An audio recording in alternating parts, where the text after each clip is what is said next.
सीतापुर मामला सामने आता है क्योंकि वो सबसे ज़्यादा हाईलाइट है इस समय। उसको हार्ट में प्रॉब्लम थी, उसका बाईपास हुआ था, ऐसा कबूलनामा अजीत ने किया है जब अजीत से पूछताछ की जा रही थी और पुलिस रोज उसमें कुछ ना कुछ नए खुलासे कर रही है। क्या सर कोई बाईपास सर्जरी कराने वाला व्यक्ति 6 हत्याएं कर सकता है, वो भी 90 मिनट के अंदर? नमस्कार, मेरा नाम है मृत्युंजय त्रिवेदी और आप देख रहे हैं अमर उजाला। आज हम चर्चा करेंगे उत्तर प्रदेश में हुए कुछ जघन्य अपराधों की, जिनमें सबसे पहले सर सीतापुर मामला सामने आता है क्योंकि वो सबसे ज्यादा हाईलाइट है इस समय और पुलिस रोज उसमें कुछ ना कुछ नए खुलासे कर रही है। हम लोग बीते 2 दिनों से एक नया प्रयास किया है हम लोगों ने जी, और लगातार दर्शक हमारे उसे पसंद भी कर रहे हैं। शुरुआत करते हैं सीतापुर मर्डर केस से। बिल्कुल ठीक है। पुलिस ने एक नया खुलासा किया है सर।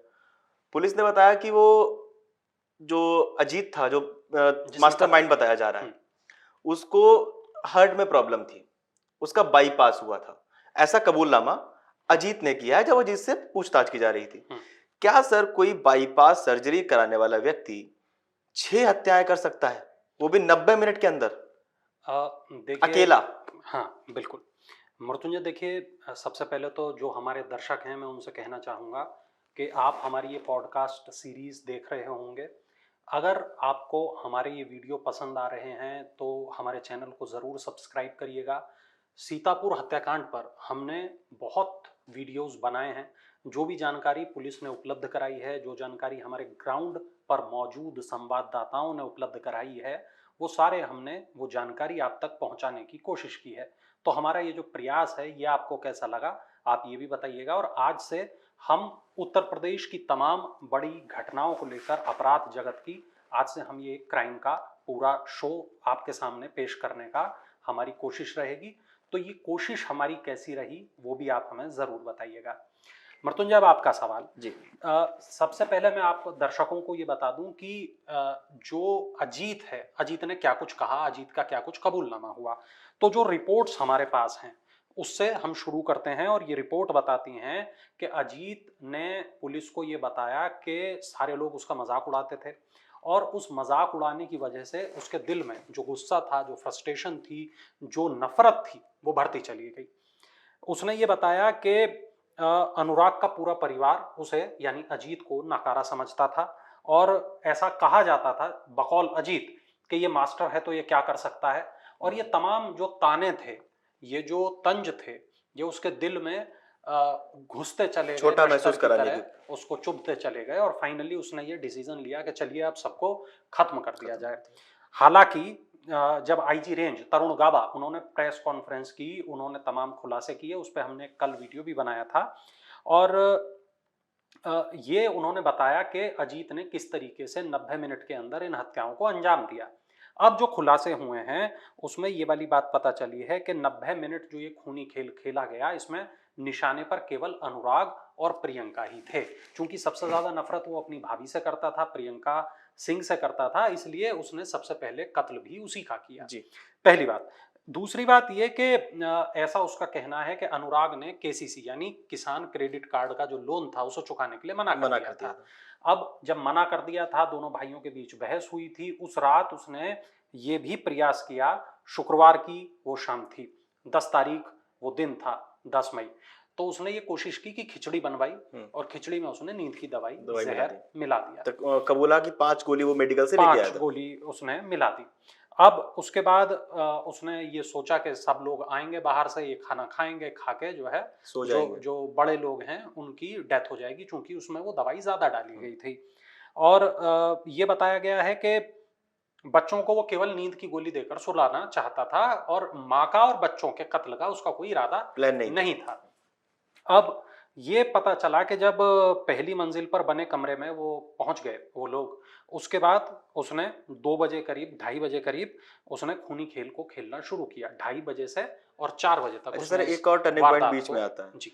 जब अनुराग और माँ, पत्नी, सारे बच्चे बाहर से खाना खा के बाहर से खाना खाकर आए। वही, उन्होंने वो खाना इसीलिए नहीं खाया, वो जो खिचड़ी थी वो इसीलिए नहीं खाई क्योंकि वो उस दिन बाहर से खाना खाकर आए थे। तो अजीत का जो पहला प्लान ए था वो फेल होता नजर आया। अब जब उसने देखा कि प्लान ए तो फेल हो गया, हाँ। अब मैं क्या करूं, तो उसने फिर प्लान बी की तरफ वो गया।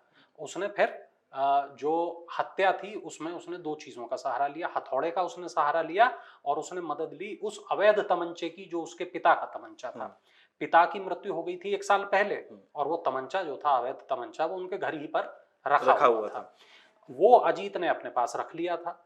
हालांकि पुलिस अभी तक इस बात का जवाब नहीं दे पाई है मृत्युंजय कि जो कारतूस हैं जो उस तमंचे में इस्तेमाल किए गए थे, वो कारतूस कहाँ से खरीदे थे उसने, और यदि कारतूस तमंचे में, क्योंकि जब कारतूस खरीदे जाते हैं तो आपके लाइसेंस पर उसकी एंट्री होती है जी। तो ऐसी स्थिति में वो कारतूस जो लिए गए थे जिस दुकान से, उसने बगैर एंट्री के क्या वो कारतूस दे दिए, ये देखा जाना चाहिए। जो नशे की दवाई खरीदी गई, नींद की दवाई खरीदी गई, जो केमिस्ट ने जिसने वो दवाई दी, क्या उसने वो बगैर डॉक्टरी प्रिस्क्रिप्शन के वो दवाई दे दी, इस बात की जांच होनी चाहिए। और वो जो दोनों लोग हैं उनके ऊपर भी क्या कोई कार्रवाई होनी चाहिए, ये भी पुलिस को देखना चाहिए। 8 जिंदा कारतूस वहां मिले हैं। हाँ, 5 ये एक बड़ी बात 8 है। जिंदा कारतूस, 8 जिंदा कारतूस आखिर वहां क्या कर रहे थे, कितने कारतूस खरीदे गए थे, ये तमाम ऐसी चीजें हैं जो अभी भी पुलिस को जिनका जवाब देना बाकी है मृत्युंजय।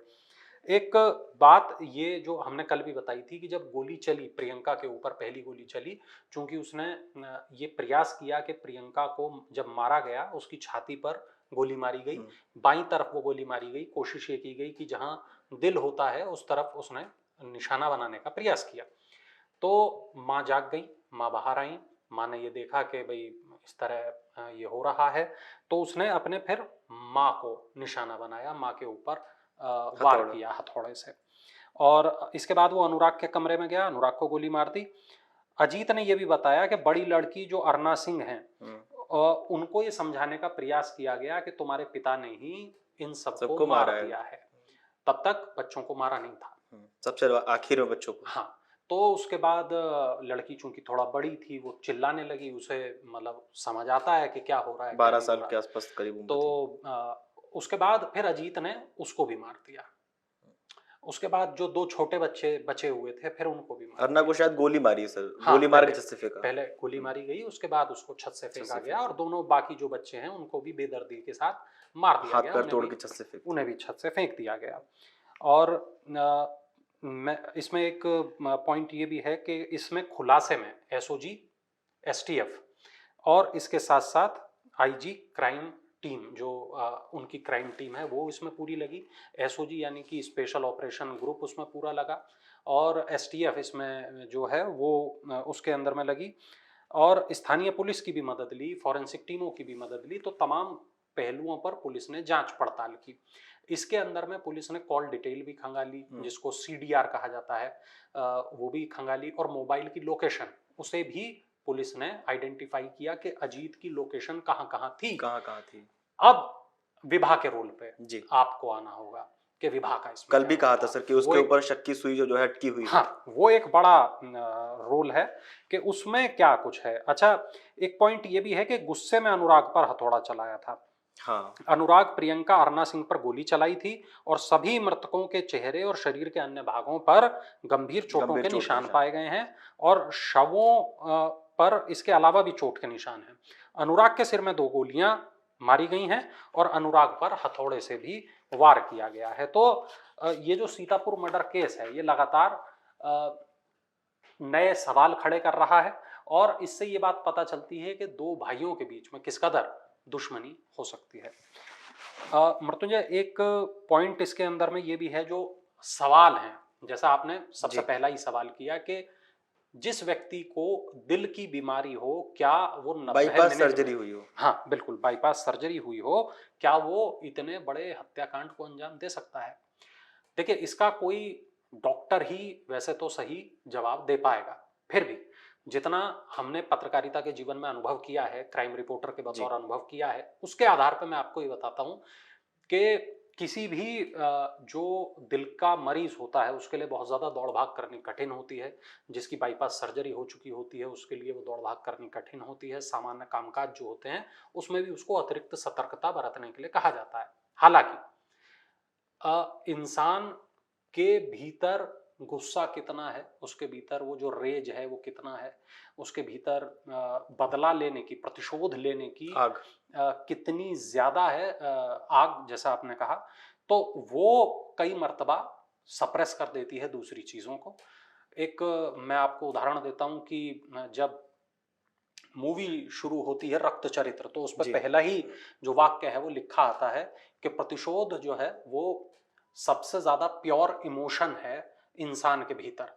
तो ये जो इमोशन है, प्रतिशोध, बदला लेने की इच्छा, ये कई बार इतनी ज्यादा हो सकती है कि जिसके सामने बाकी सब कुछ शायद थम जाए। सीतापुर कांड पे अगर बात करें तो जो 8 सवाल उठ रहे हैं इसके अजीत जिसको मास्टरमाइंड बताया पुलिस ने, उसके कबूलनामे के बाद कुछ 8 सवाल जो सामने आए हैं, वो सवाल क्या-क्या हैं सर? बिल्कुल। देखिए, कई तरीके के जो सवाल हैं वो पुलिस की थ्योरी पर उठ रहे हैं, इस पूरे जो हत्याकांड है, घटनाक्रम है, इससे निकल रहे हैं। एक सवाल तो ये, जैसा मृत्युंजय ने पूछा भी, कि चूंकि अजीत एक दिल की बीमारी से पीड़ित था, तो क्या जिस शख्स को दिल की बीमारी हो वो इतने बड़े विभत्स हत्याकांड को अंजाम दे सकता है। एक सवाल ये कि अजीत जब लंबे वक्त से खुद को अपमानित महसूस कर रहा था, उसके बावजूद उसने विभा को कोई बात नहीं बताई। क्या ऐसा संभव है?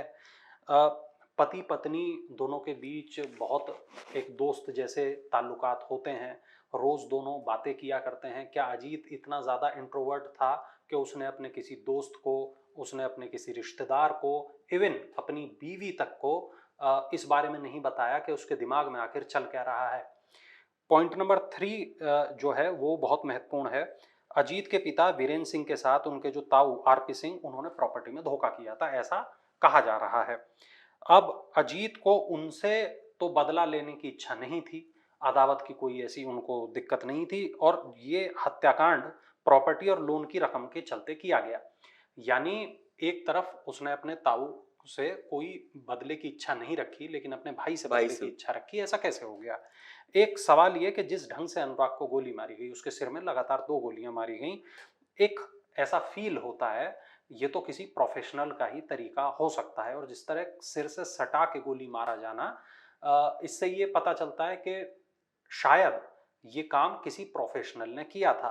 क्या अजीत ने इतना ज्यादा खुद को ये सिखाया था कि किस प्रिपेयर तरह किया। गोली मारी जाए जो इंसान न बचे, या इसमें किसी बाहर वाले का भी इन्वॉल्वमेंट था? ये देखने वाली बात है। जी। एक सवाल ये कि पुलिस की जो थ्योरी है वो ये कहती है कि जो तमंचा था वो वीरेंद्र सिंह का था, यानी अनुराग और अजीत के पिता का था। अजीत इसमें छोटा भाई है, अनुराग बड़ा भाई है। कई जगहों पर अनुराग को छोटा और अजीत को बड़ा बड़ा बता भाई रहे हैं, बताया तो जा हम रहा करेक्ट कर देते हैं उस बात को। तो अजीत कारतूस कहां से लाया, और इस दिशा में पुलिस की जांच क्या कहती है, ये भी एक बड़ा है। जी। सवाल है। एक सवाल ये कि जो किसान क्रेडिट कार्ड है उसके लोन की रकम करीब 24 लाख बताई जा रही है। तो पिता की मौत के बाद अजीत पर जो पैसा बचता वो उतना नहीं होता जिससे उसे परेशान होने की जरूरत लगभग 3 होती। तिहाई होता। 1/3 होता। 1 तिहाई के आसपास, हाँ। बिल्कुल। और अगर अनुराग या माँ सावित्री अगर ये पैसे नहीं चुकाते तो बैंक उनसे भी पूछता। जी। ऐसा तो नहीं केवल अजीत के ऊपर ही सारा हाँ। जो दबाव था वो महसूस कर रहा था अजीत। तो ऐसे में ये एक बड़ा सवाल इस सवाल पे है। भी है कि क्या कोई और उसके दिमाग में थ्योरी भी थी, क्या कोई और दुश्मनी भी उस थी? पे भी सर फिर ये कहा गया कि सबसे पहले उसको सबसे ज्यादा नफरत जो थी भाभी से थी। हाँ, तो वो क्यों थी, किन किन वजहों से थी, वो भी एक देखने वाली बात है। एक ये कि जैसा मैंने पहले भी कहा कि जिस मेडिकल स्टोर वाले से उसने ये जो नींद की दवाइयां हैं वो खरीदी, उसके ऊपर क्या कार्रवाई पुलिस ने की, वो एक सवाल है। और एक सवाल ये कि विभा, अजीत की वाइफ, वो घटना से पहले अपने बच्चों को मायके छोड़ आई थी। तो क्या विभा वाकई अनजान थी या अनजान बनने की कोशिश कर उन्होंने रहे थे। कोशिश की? ये पुलिस अब इसमें जांच कर रही है इस दिशा जी। में। एक बात ये भी कि पुलिस के मुताबिक उन्होंने सीडीआर खंगाली, लेकिन कोई बाहरी नंबर इस पूरे प्रकरण में उनको नहीं मिला है। उनको अभी तक जो पता चला है वो यही पता चला है कि अजीत के अलावा इसमें कोई दूसरा व्यक्ति शामिल नहीं था। अच्छा सर, ये तो बात रही सीतापुर हत्याकांड की। पुलिस जांच कर रही है, जैसे जैसे जांच के पहलू आगे बढ़ते जाएंगे हम आप तक उनको पहुंचाते जाएंगे। बिल्कुल। अब सर रुक करते हैं मुजफ्फरनगर की तरफ। हम्म। वहां से भी एक बहुत ही दर्दनाक घटना सामने आ रही है, जहां एक पिता ने अपनी बेटी को जान से मार दिया, और कारण क्या था कि अपमान की बात सामने आ रही थी। पिता को ऐसा लग रहा था कि कहीं कुछ उसका अपमान ना हो जाए। वो क्या पूरा वाक्य क्या था, क्या वो घटना है, हमारे दर्शकों को एक बार जी, बताइएगा सर। तो देखिए, पश्चिमी उत्तर प्रदेश में ऑनर किलिंग आज का कोई मुद्दा नहीं है, ये एक बहुत पुराना मुद्दा है। हरियाणा के कुछ इलाकों में, पश्चिमी उत्तर प्रदेश के कुछ इलाकों में ऑनर किलिंग एक बहुत बड़ी समस्या के रूप में एक मर्तबा फैल गया था। जी। हालांकि इसमें पहले की तुलना में कमी आई है, लेकिन आज भी गाहे बेगाहे पश्चिमी उत्तर प्रदेश से, हरियाणा के कुछ इलाकों से इस तरह की खबरें सामने आती हैं जहां झूठी इज्जत के नाम पर लड़की के परिवार वाले उसको कत्ल कर देते हैं। और जो मुजफ्फरनगर का मसला है वो ये कि बेटी का दूसरी बिरादरी में प्रेम प्रसंग था, और जो आरोपी है बेटी का, उस लड़की का पिता शाहिद, उसको ये प्रेम प्रसंग मंजूर नहीं मंजूर था। नहीं अब प्रेम प्रसंग था, दोस्ती थी, ये भी जांच की बात है, क्योंकि कई मर्तबा ये भी देखा गया कि केवल दोस्ती होती है और इसको भी जो परिवार है एंगल लड़की गलत का ले लिया वो जाता बर्दाश्त नहीं कर पाता। समाज कई मर्तबा लड़के और लड़की की दोस्ती पे भी तमाम तरीके के सवालिया निशान खड़े करता है। है। बिल्कुल।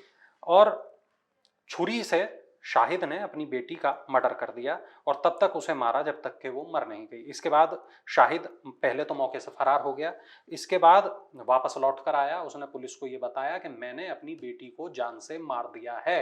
अब मैं आपको एक बात बताता हूँ, एक वाकया सुनाता हूँ, एक किस्सा सुनाता हूँ। ये किस्सा काफ़ी वक्त पुराना है, बुलंदशहर की एक घटना है। एक ऑनर किलिंग का मामला था। मैं मौके पर पहुंचा, मुझे पता चला था कि एक लड़की के परिवार वालों ने उस लड़की को जान से मार दिया। लड़की के भाई, उसके पिता घर से फरार हो चुके थे। एक बूढ़ी दादी बैठी थीं और मैंने अपना कैमरा शुरू किया। मैंने माइक उन दादी की तरफ लगाया, उनसे पूछना चाहा कि आपके घर में क्या हुआ, किस तरीके की वारदात हुई। उन्होंने वो हंसिया जो उनके पास में थी, थोड़ा नज़दीक रखी थी, उन्होंने वो खींच के निकाली और वो कैमरे पे उन्होंने दिखा के बताया कि मैंने मारा और इस हंसिया से मारा। और यकीन मानिए मृत्युंजय, मैं उस सेकंड मैं दहल गया, मैं बहुत डर गया कि किस तरीके से ऑनर किलिंग की बात को स्वीकार किया जा रहा है। हथियार भी दिखा के, हथियार भी दिखा जिससे के, मारा गया। जिससे मारा गया। एक और किस्सा है कि जहाँ पे एक चाचा ने अपनी भतीजी को मारा, उसे गला घोट के मार दिया। लड़की को पहले जहर दिया गया, वो मेरठ एडमिट रही। उसके बाद वो वापस जब अपने गांव पहुंची तो उसके चाचा ने उसे जान से मार दिया। और चाचा ने कैमरे पे इस बात को कहा, ऑन कैमरा इस बात को कहा, मेरे पास आज भी वो वीडियो रखा है कि मैंने मारा अपनी भतीजी को और गला घोट के मारा। मेरे पास आज भी वो वीडियो रखा है। तो मैं, ऐसा नहीं है कि ये ऑनर किलिंग के मामले बड़े नए मामले हैं, ये बड़े पुराने मामले हैं। जैसा मैंने बताया कि हरियाणा के कुछ इलाकों में और पश्चिमी यूपी में ये बहुत आम केस हैं। खैर, वर्तमान हम मुजफ्फरनगर वाली घटना पर आते हैं। तो मुजफ्फरनगर में हुआ यह है कि नई मंडी कोतवाली क्षेत्र का ये मामला है, जहां पर झूठी आन की खातिर एक पिता ने अपनी बेटी को गले से उसको चाकू मारा और उसे जान से मार दिया। तो शाहिद ये हैं, इन्होंने भीड़ में खड़े होकर स्वीकार किया कि मैंने अपनी बेटी का मर्डर किया है और बेटी किसी दूसरी बिरादरी के युवक के साथ बात करती थी और उसकी वजह से उसने अपनी बेटी को जान से मार दिया। करीब 2 साल से ऐसा चल रहा था और वो बेटी को समझा रहा था, लेकिन बेटी नहीं मानी। शाहिद का ये भी कहना है कि मैंने अपनी दाढ़ी तक की, सफ़ेद दाढ़ी तक की उसको कसम दी, लेकिन जब बेटी नहीं मानी तब तो ये कदम उठाना पड़ा। मैंने ये कदम उठा लिया। और वो एक परचून की दुकान पर पल्लेदारी करता है, अपने बच्चों का जैसे तैसे भरण पोषण करता है। तो हम यहाँ पर ये देख सकते हैं कि एक जो माहौल है वो एक गरीब तबका है, वो एक गरीब लोग हैं। और एजुकेशन की कमी आप कहिए, माहौल की बात आप करिए, या आप कुछ और कहिए, लेकिन एक लड़की की जान चली गई और उसके पिता को अब सलाखों के पीछे जाना होगा। तो अगर थोड़ा ये स्थिति होती कि शायद एजुकेशन होती, चाहे समाज में और कुछ बदलाव होता, तो शायद परिस्थितियां अलग होती। सर वही बात है ना, हालांकि लड़की की उम्र करीब 18 साल है, लड़की बालिग थी, और ऐसी स्थिति में पुलिस शायद लड़की की तरफ होती तो मृत्युंजय और पिता ये नहीं चाहते थे।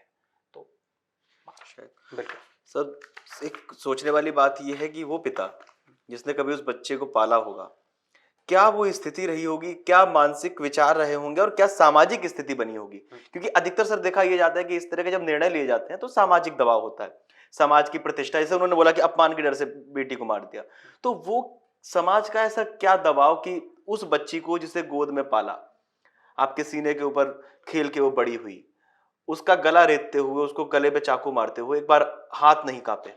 मृत्युंजय, मैं ये कहूँगा इस में हमारा जो समाज है, हम दिल्ली नोएडा में बैठ के बात कर रहे हैं, जब हम यूपी की तरफ आगे बढ़ते हैं जहाँ पर ये महानगरीय सीमाएं खत्म हो जाती हैं, ऊंची ऊंची इमारतें दिखनी बंद हो जाती हैं, वहाँ पर अभी भी बहुत तरीके के क्राइम होते हैं, बहुत तरीके के क्राइम होते हैं।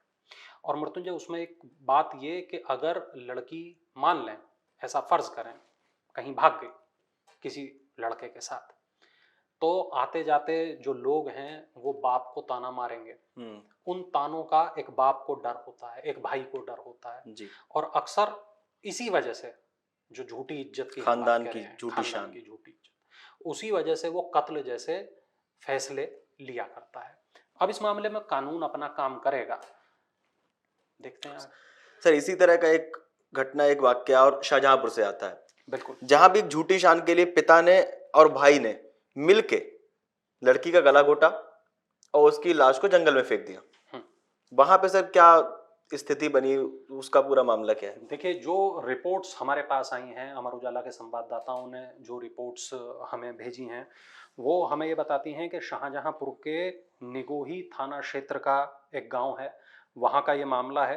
23 साल की युवती का जो शव है वो जिंदपुरा के जंगल में फेंकने की घटना सामने आई और पुलिस ने इस पूरी घटना का पटाक्षेप कर दिया है, खुलासा कर दिया है और जो आरोपी पिता और भाई हैं उनको गिरफ्तार कर लिया है। ये पता चला कि रिश्तेदार से ही संबंध लड़की के थे। इसकी जानकारी होने पर पिता और भाई ने लड़की की दुपट्टे से गला दबाकर उसे जान से मार दिया, उसका मर्डर कर दिया। अब पकड़े ना जाए, पुलिस का डर बहुत बड़ा डर है। तो अब शुरू हुई शव को ठिकाने लगाने की प्रक्रिया। शव को कैसे ठिकाने लगाया जाए? आप देखेंगे जितने भी तरीके के कत्ल होते हैं उसमें गुस्से में इंसान कत्ल तो कर देता है, अब उसके बाद उसके जहन में सबसे बड़ा डर होता है मैं पकड़ा न जाऊं। तो इससे कैसे निपटें? सबूत कैसे मिटाएं? सबूत कैसे मिटाएं? तो चाहे आप देखिए कि शव के टुकड़े करना हो, उसे प्लास्टिक के बैग में भर के फेंकना हो, उसे जंगल में ठिकाने लगाना हो, उसे नाले में फेंकना हो। आज मध्य प्रदेश से एक खबर सामने आई जिसमें हमने ये देखा कि बैग में लाश को भर दिया गया। उस तरीके के जितने काम होते हैं, फिर जो हत्यारा होता है उन कामों को करता है क्योंकि वो पकड़ा जाना नहीं चाहता। इस केस में भी ऐसा ही हुआ कि उन्होंने अपनी बेटी को, जो लाश है, उसको जंगल में फेंक दिया और पड़ोसियों पर आरोप लगा दिया। अब लेकिन झूठ के पांव नहीं होते, तो जब जांच होती है तब जितने भी प्रकार का जो झूठ होता है वो पकड़ा जाता है। और पिता पर जब शक की सुई घूमी, कड़ाई से पूछताछ हुई, उसने अपने अपराध को स्वीकार कर लिया और अब दोनों को गिरफ्तार करके जेल भेज दिया गया है। सीओ सदर जो है उन्होंने ये बताया कि जब पूछताछ हो रही थी तो ये पता चला कि लड़की के पास मोबाइल फोन की भी जानकारी पता चली कि लड़की के पास मोबाइल भी था। उन्होंने बताया कि लेकिन उन्होंने ये कहा हमारे घर में महिलाओं को फोन दिया नहीं जाता। इसके बाद पुलिस को थोड़ा शक होने लगा और आम आसपास के लोगों से पूछताछ की गई फोन दिया नहीं जाता तो उस लड़की के पास फोन कहां से तो ये पता चला कि लड़की के अपने एक रिश्तेदार के साथ ताल्लुकात थे और परिजन इस बात पर ऐतराज करते थे। इसके बाद पिता और भाई को हिरासत में लिया गया, उनसे पूछताछ की गई। जब पूछताछ हुई तो पता चला कि दोनों ने अपनी बेटी को, बहन को जान से मार दिया और उसके बाद उनको लाश को जंगल में फेंक दिया। 9 दिन बाद जब लाश मिली तब इस पूरे प्रकरण का पटाक्षेप हो सका। 9 दिन तक इन्होंने इस बात को छुपा के रखा और जब 9 दिन के बाद अब पटाक्षेप हुआ तो इनको पहले गिरफ्तार किया गया। गिरफ्तारी की एक प्रक्रिया होती है, उसके बाद इसको मजिस्ट्रेट के सामने इनके बयान होते हैं, इनको कोर्ट में पेश करना ज़रूरी होता है और उसके बाद वहाँ से जो फैसला होता है उसके बाद उसको जेल भेजने की कार्रवाई की जाती है। तो पुलिस ने ये तमाम फिर कार्रवाई को किया। लेकिन अब आप ये सोचिए कि चाहे हम मुजफ्फरनगर वाला मामला देख लें, हम चाहे शाहजहांपुर वाला मामला देख लें, दोनों ही मामलों में एक चीज़ कॉमन मृत्युंजय के पिता और भाई को ये डर कि मेरी इज्जत मिट्टी में मिल जाएगी अगर ये बात पता चल गई कि मेरी बेटी का कहीं अफेयर चल रहा है। फिर से बीच में वो समाज आ गया। फिर वो बीच में समाज आ गया। हालांकि वही बात कि रिश्तेदार से बातचीत होने का ये लोग आरोप लगा रहे हैं। अब क्या सच्चाई है वो पुलिस अपनी जब जांच रिपोर्ट कोर्ट में पेश करेगी उसमें पूरी बात बताएगी। तब तक हम ये जरूर कह सकते हैं कि मर्डर हुए दोनों ही स्थितियों में और दोनों में ही पिता कातिल निकले। सर इसके बाद संभल की तरफ रुख करते हैं। बिल्कुल। संभल से एक ना बिल्कुल विपरीत घटना, जिस तरह का हम लोग सीतापुर कांड, मुजफ्फरनगर, शाहजहांपुर को डिस्कस किया है, उसके बाद संभल में क्या हुआ कि सर तांत्रिक विद्या, किसी महिला को बच्चे नहीं हो रहे थे, तंत्र विद्या कराने के लिए गई और उस तांत्रिक ने महिला के साथ दुष्कर्म किया। ये पूरी घटना क्या है हमारे दर्शकों को बताइए। और देखिए मृत्युंजय, सबसे बड़ी बात कि अब हम जिस सदी में रह रहे हैं, यहाँ हम एआई की बात कर रहे हैं, मेडिकल में दुनिया भर के, जी, मैं कहूँगा दुनिया भर के इलाज आ चुके हैं, संभव है। चाहे वो आईवीएफ हो, आईयूआई हो, तमाम और तरीके के इलाज, सेरोगेसी, तमाम तरीके के इलाज आज की तारीख में मौजूद हैं। इसके बाद भी यदि महिलाएं इस तरीके के साधु जो ढोंगी होते हैं उनके चक्कर में फंसें, तांत्रिकों के चक्कर में फंसें, तो ये मैं कहूँगा कि एजुकेशन की कमी और कहीं ना कहीं जो पिछड़ापन उन इलाकों में अभी भी व्याप्त है, ये उसको दर्शाता है हमें। और जो संभल से ये जो घटना सामने आई है, ये हयातनगर थाना क्षेत्र की है और यहाँ एक शादीशुदा महिला थी जिसको तंत्र विद्या के जरिए अपने जाल में फंसा लिया गया और महिला के घर पर ही दुष्कर्म को अंजाम दिया गया। और ये भी बताया कि अगर तुमने कुछ किया तो हम अपने तंत्र मंत्र से तुम्हें बर्बाद कर देंगे, ये भी धमकी दी गई और उसके बाद आरोपी फरार हो गए। महिला ने पुलिस को जो जानकारी दी वो ये बताया कि शादी को कई साल हो गए, बच्चे हुए नहीं, और 3 महीने पहले वो एक गांव से दवाई लेने के लिए पहुंची। वहां पर एक तांत्रिक से उसकी मुलाकात हुई और तांत्रिक ने कहा कि हम मतलब इलाज करेंगे और आपको संतान की प्राप्ति हो जाएगी। इसके बाद वो घर पे आता जाता रहा, तंत्र विद्या का झांसा देता रहा और मंगलवार जब वो घर पे आया तो उसने तंत्र विद्या शुरू की और पति को तालाब के किनारे और सास को घर से बाहर भेज दिया। इसके बाद उसके साथ रेप किया गया महिला के साथ और ये कहा गया अगर आपने किसी को बता दिया तो हम आपके पूरे घर को नष्ट कर देंगे। और अब इस बीच में आरोपी को गिरफ्तार कर लिया गया है। जब ये बात महिला ने अपने पति को बताई, सास को बताई, तो उसके बाद पुलिस तक बात पहुंची। उसके बाद आरोपी को गिरफ्तार किया गया और अब उसको जेल भेजने की जो प्रक्रिया है वो शुरू कर दी गई है। एक बात। अच्छा, अब इसमें मृत्युंजय मैं आपको थोड़ा सा कुछ और घटनाएं बताना चाहूंगा। दर्शक को भी मैं बता दूं कि जितने भी लोग देख रहे हैं, 28 फरवरी 2024 की एक घटना है और ये मध्य प्रदेश के अशोकनगर इलाके की ये घटना है जहां पर एक बच्चे के लिए तरस रही महिला के साथ गैंग रेप हुआ। ये महिला के साथ भी बिल्कुल ठीक उसी तरह हुआ। महिला की शादी को कई साल हो गए थे, उसको बच्चे नहीं थे और एक तांत्रिक उसको मिला। तांत्रिक ने ये कहा कि आप हमसे मतलब संपर्क कर रहे हैं, हम कुछ ऐसा तंत्र मंत्र करेंगे कि जिससे आपको बच्चे हो जाएं। लेकिन किया क्या, महिला के साथ गैंग रेप को अंजाम दिया गया। और फिर वही बात कि महिला को एक के बाद एक बार उसके साथ रेप की घटना को अंजाम दिया गया।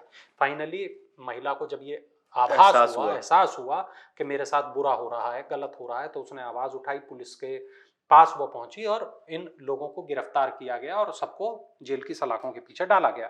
25 सितंबर 2023 का एक मामला मैं आपको बताता हूं। ग्वालियर से भी बिल्कुल ठीक ऐसा ही एक मामला सामने आया था जहां के थाटीपुर इलाके में रहने वाली एक महिला को शादी के 5 साल के बाद भी बच्चे नहीं हुए थे और ये महिला भी तांत्रिकों के चंगुल में फंस गई थी। और इस महिला से पहले तो ये कहा गया कि आपका जो घर है वो बाधा बन रहा है, आप अपना घर छोड़ दो। उसने घर छोड़ दिया, वो दूसरे घर में शिफ्ट हो गई। मतलब एक ब्रेन वॉश। उसके बाद फिर दूसरी उसने चाल चली और ये कहा गया कि मैं आपको एक बड़े संत से मिलवाऊंगा, एक बड़े तांत्रिक से मिलवाऊंगा और मेरे साथ दिल्ली चलो। और दिल्ली ले गया उसे और 3 दिन तक लगातार उसके साथ रेप की वारदात को अंजाम दिया गया। फाइनली महिला को जब ये एहसास हुआ कि उसके साथ गलत हुआ है, उसने अपने पति को बताया और इस मामले में भी तांत्रिक सलाखों के पीछे पहुंच गया। तो कुल मिला के मैं बस यही कहना चाहूंगा कि जितने भी लोग हमारे इस वीडियो को देख रहे हैं, हर चीज का इलाज है और आप ऐसे किसी भी तंत्र मंत्र के चक्कर में न फंसे। एक बार डॉक्टर से सलाह जरूर ले लें।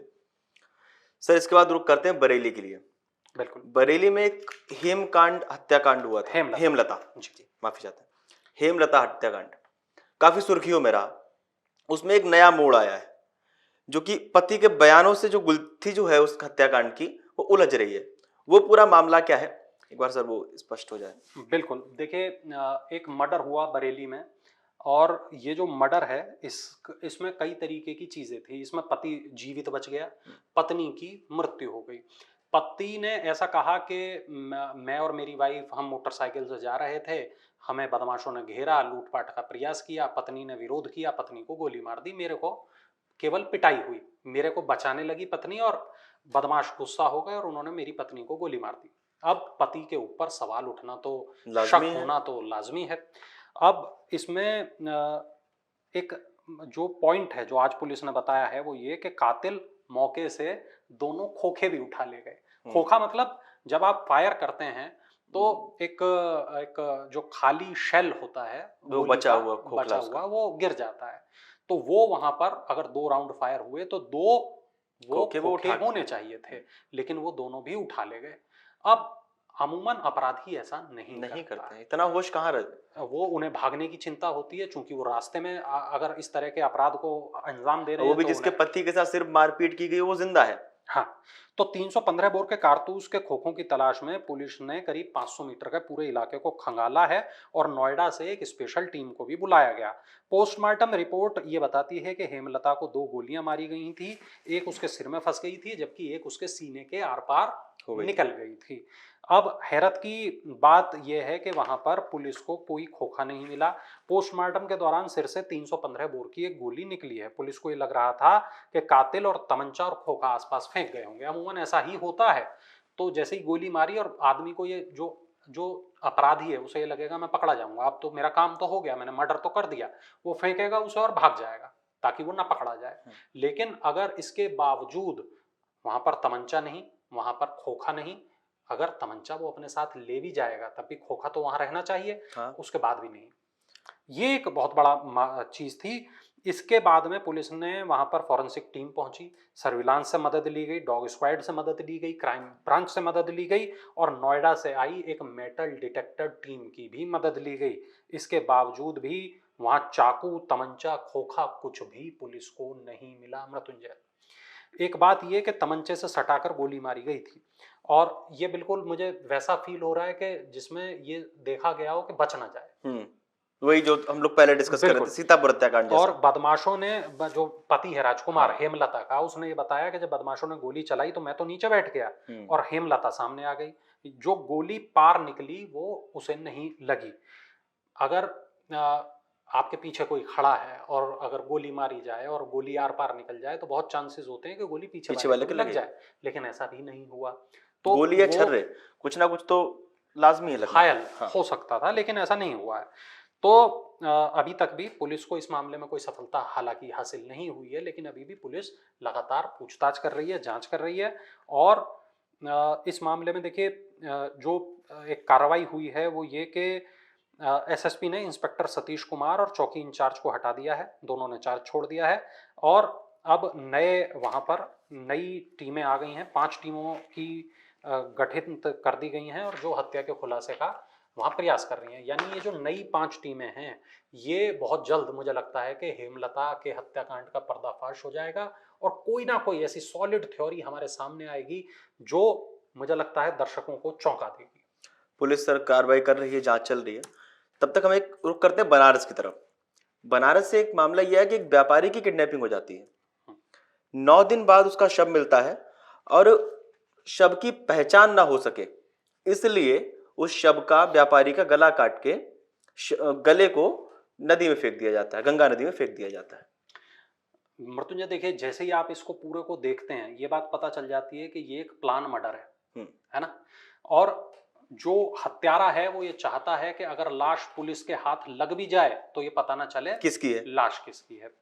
लेकिन जैसा हम बार बार कहते हैं कि अपराध के पैर नहीं होते और कानून के हाथ बहुत लंबे होते हैं, तो अंत में अपराधी पकड़ा जाता है, राज खुलता है और ये बात पता चल जाती है आखिर यहाँ हुआ क्या था। इस मामले में भी ऐसा ही हुआ। वाराणसी में एक जगह है नई सड़क, वहां से एक प्लास्टिक व्यापारी लापता हो गए जिनका नाम था दावर बेग। इनकी उम्र 55 साल थी और इनकी सरकटी लाश गुरुवार की रात वाराणसी मिर्जापुर मार्ग पर एक सड़क किनारे पड़ी हुई मिली। कमिश्नरेट की एसओजी ने व्यापारी के अपहरण और हत्या के आरोप में बिहार के रहने वाले एक आरोपी को गिरफ्तार कर लिया। अब कहानी यहां से शुरू होती है। पुलिस ने ये बताया कि व्यापारी के परिजनों से रकम ऐंठने के लिए उनके अपहरण का प्रयास किया गया, प्रयास फेल हो गया और उनका मर्डर कर दिया गया। अब इसमें हिरासत में एक आदमी ले लिया गया। अब आप समझिए कि एक 55 साल के व्यक्ति को किडनैप की कोशिश की गई या किडनैप किया गया, और जब लगा कि अब यहां से पैसा नहीं मिल सकेगा तब उनको जान से मार दिया गया। अब इसमें ये जो बात है ये पता चलता है कि लक्सा थाने में अज्ञात के खिलाफ अपहरण का मुकदमा दर्ज किया गया था। पुलिस को जिन्होंने ये अपहरण का मुकदमा किया था उन्होंने ये पुलिस को बताया कि उनके बड़े भाई दावर बेग 7 मई को निकले थे और माल के सिलसिले में वो कहीं जा रहे थे, अपने व्यापार के सिलसिले में, अपने बिजनेस के सिलसिले में कहीं जा रहे थे।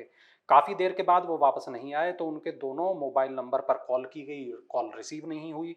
रात में 1 बजे के करीब उनके दोनों मोबाइल नंबर बंद हो गए। 7 तारीख का ये मामला है।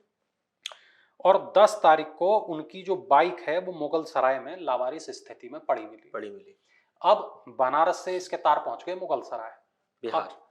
नहीं, मुगल सराय एक बिल्कुल सीमांत का इलाका है, तो वहां पर उसके बाद में एसओजी प्रभारी मनीष कुमार मिश्रा ने यह बताया कि सीसीटीवी कैमरों से जांच की गई, फुटेज तलाशा गया, ये देखा गया कि भाई आखिर हुआ क्या, एक आदमी लापता हो जाए बनारस जैसी जगह, वाराणसी जैसी जगह जो पीएम नरेंद्र मोदी का संसदीय क्षेत्र है, तो लगातार वहां पे रौनक ही है अभी। बिल्कुल, और तमाम वहां वीआईपी पहुंच रहे हैं, अधिकारी पहुंच रहे हैं, शासन प्रशासन के लोग पहुंच रहे हैं। अगर वहां घटना होती है तो एकदम सबके कान खड़े हो जाते हैं। फिर एक आरोपी को चिन्हित किया गया, उसे हिरासत में लिया गया और उसकी निशानदेही पर दावर बेग की लाश भी मिल गई। यानी कि पुलिस ने सही व्यक्ति को हिरासत में लिया जिसकी निशानदेही पे वो लाश मिली। और ये पता चला कि अच्छा, कपड़े वहां उनके थे, उनके पास आईडी मिल गई और उससे ये पता चला कि इस तरीके से इनका मर्डर किया गया था। आरोपी ने ये बताया कि धारदार हथियार से हत्या करने के बाद शव की पहचान ना हो इसके लिए व्यापारी के सिर को गंगा में और धड़ को नारायणपुर में फेंक दिया गया था। सोचिए कितना ज्यादा प्लान किया गया ये मर्डर, मृत्युंजय, और किस लिए? कुछ पैसों के लिए। और अब उसकी पूरी जिंदगी बीतेगी जेल की सलाखों के पीछे। तो पुलिस ने अब ये बताया है कि इस मामले में एक आरोपी को गिरफ्तार कर लिया गया है। इस मामले में एक ये भी पता चला है कि एक साजिद अली ने वारदात को अंजाम देने के लिए बिहार निवासी इस शख्स को किराए पर लिया था, और जब ये बात पता चली कि मैं पकड़ा जा सकता हूं तो उसने अपनी कनपटी पर गोली मार के अपनी जान दे दी। अब इसमें रंजिश का कोई एंगल अभी तक सामने नहीं आया। ये बात बड़ा हैरान करने वाली है, क्योंकि इसमें पुलिस ने ये तो पता कर लिया कि बिहार के एक युवक का इसमें इन्वॉल्वमेंट था जिसने अपहरण की बात की, जिसने उसे जान से मार दिया, लेकिन जिस व्यक्ति ने अपहरण कराया उसने अपनी जान दे दी पुलिस के डर की वजह से। ये इसमें एक बड़ा फैक्टर है और मुझे लगता है इसमें आगे आने वाले वक्त में शायद आगे और भी खुलासे मृत्युंजय हो सकते हैं। चलिए सर, बहुत बहुत धन्यवाद आपका। उत्तर प्रदेश में होने वाली घटनाओं को, सीतापुर हत्याकांड जैसी बड़ी नृशंस हत्याकांड से लेकर बनारस तक सारे जो हत्याकांड हुए हैं उत्तर प्रदेश में, उन पे आपने अपनी जानकारी दी, हमारे दर्शकों को बताया। आप लोगों को क्या लगता है हमें कमेंट करके बताइए, और हमारी इस पॉडकास्ट वाली पहल को लेकर, एक नई श्रृंखला को लेकर आपको क्या लगता है, एक नए प्रयास को लेकर आपका क्या मानना है, आपको ये अच्छा लग रहा है, आपका क्या फीडबैक है, वो हम तक पहुंचाइए और देखते रहिए अमर उजाला। अगर आप ये वीडियो YouTube पर देख रहे हैं तो हमारे चैनल को सब्सक्राइब करें और बेल आइकन को दबाना ना भूलें। अगर आप Facebook पर ये वीडियो देख रहे हैं तो हमारे पेज को लाइक करें।